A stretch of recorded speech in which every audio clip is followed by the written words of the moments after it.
Frequency, or the lack of it, will also be a determining factor in the student's enjoyment. This is because if you're flying enough, you'll be learning new things every single week. You won't be reviewing things that you've forgotten. Tip number 2. After completing your pre-flight, do a wide berth walkaround, that is, from a much greater distance. By standing too close to an aircraft, you just don't see the big picture. Have all chocks and tie-downs, including the tail, really been removed? Have pitot-static and engine covers been removed? Have taxiing obstructions really been noticed? What about fuel caps? Tip number 3. Do what the locals do in much colder climates during the winter. If your aircraft has been sitting in a warm hangar and it's snowing outside, don't have it pulled out immediately when the hangar doors are open. Instead, allow the aircraft to cool to the outside temperature. If you wait long enough and it's cool enough, the falling snow will slide right off because the falling snow won't melt and you won't have to be de-iced. Here's another way to save a bundle of money. Only place your aircraft in a warm hangar the night before your departure, if you can. Tip number 4. For anyone who uses flightplan.com to file their IFR flight plan, and you're flying out of busy airports, stop filing what you feel like filing and file what is being approved by air traffic control for your direction of flight on your day of departure, because that's the only route clearance you're going to get. The arrow above depicts the approved westbound route between Teterboro and Scottsdale, but that route will also apply to the majority of westbound aircraft, not just aircraft going to Scottsdale. There is also a delineation between the routes that have been approved by air traffic control and the routes below that have been filed but not approved. Tip number 5. Here's something you can try to make controlled airspace a little bit easier for your primary students. Let them know that when we're talking about controlled airspace, we're really talking about 2 types of control. There's a communication/equipment requirement, and then there's weather requirements. Class A, B, C, D, and E all have a communication requirement.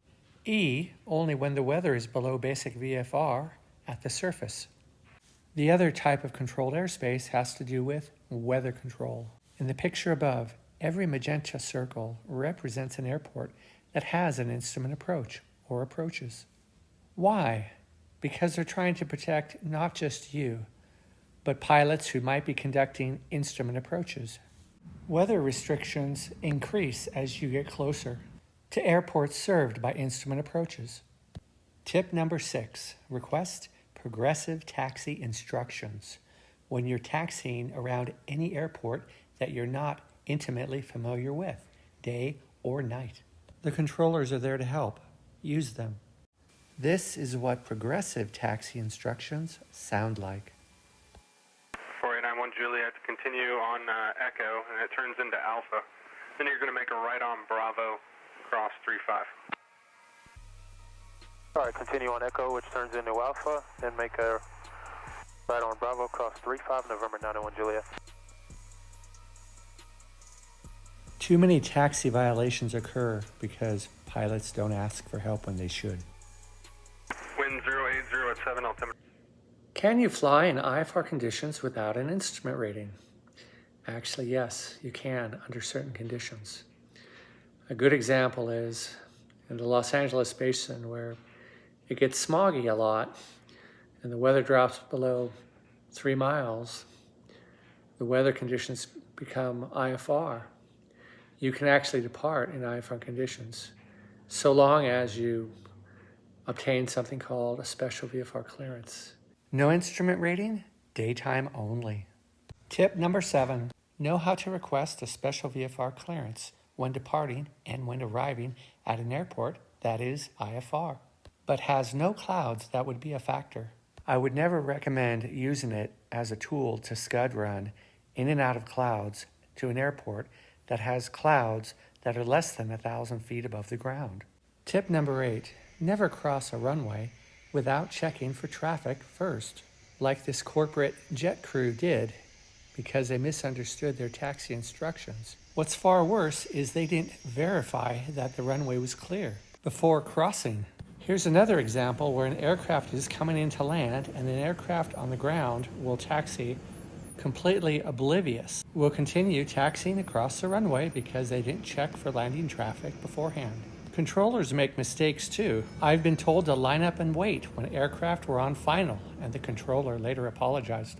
How do you orient yourself to an airport you've never been to? Tip number 9. Know how to be oriented to an airport you've never been to when the tower asks you to enter left or right traffic, so that they aren't surprised and so that you won't have any problems. Here's just one example of several aids that are available to help you orient with an airport you've never been to before entering the area. However, another way is just superimposing the landing runway onto your steam or glass compass card. In this example, the tower says make right traffic, runway 15, report right downwind. Since you're approaching from the south, you're already close to entering the 45 and making right traffic, runway 15. In this example, the landing runway is runway 27, and the tower assigns you to make left traffic, report left downwind, runway 27. You are already approximately at a 45-degree entry and are able to make left traffic. Tip number 10, a crosswind landing technique and a side slip technique are the same technique. They are both cross-control maneuvers. The longitudinal axis remains parallel with the runway and additional drag is produced. For those of you who may not know, they just call them side slips because the longitudinal axis of the aircraft slides from side to side through the extended center line of the landing runway. Typically, in a crosswind landing, a crab will be held until the flare. However, with less experienced pilots, it's a good idea to set up the cross control for the crosswind landing early, like this pilot did. The problem is he doesn't hold it. He releases it and lands sideways. The cross controls are supposed to be held continually through the flare and even the landing and after the landing with strong winds. Remember, a side slip technique and a crosswind technique are identical, except for the crosswind component. Here, the pilot is doing an excellent job of holding the cross control in a big crosswind, not just during the approach, but through the flare and landing, and even after the landing. He is rock solid. He doesn't release the cross controls at any point during the flight. Another reason to hold the cross controls early in a big wind is if the winds are too strong, you'll know soon enough and you can go around.